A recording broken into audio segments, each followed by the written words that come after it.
Xorazmdan Buxoroga bo'lgan trassa, Qizilqumning ichidan o'tgan beton yo'l. Şurada shunday için mogila turibdi desangizlar.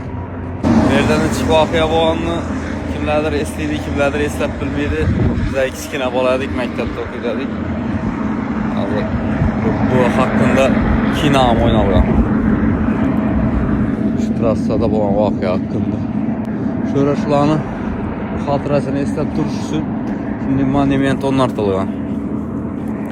Ko'pchilik mashinada Toshkentda viloyatdan tashqariga chiqqan bo'lsa biladi bu gaplarni. Görüp o'tganlar.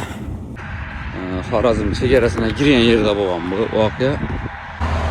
99-yilda bo'lgan voqea ekan. Bir kunda shahid bo'lgan inshaalloh. Voqea terroristlar avtobusni yo'lovchilari bilan fuqarolar bilan garov oladilar. Avtobus yo'lda keladi. Chegaradan chiqib ketish uchun Xorazm ichidan o'tishi kerak bo'ladi. Xorazm chegarasiga girgan vaqtida, Buxorodan Xorazmga girgan vaqtida shu insonlar bu avtobusni to'xtatib qoladilar. Ko'p odamlar shahid bo'lgan shu vaqtida. Vatanimiz himoyachilarini rahmat aytamiz.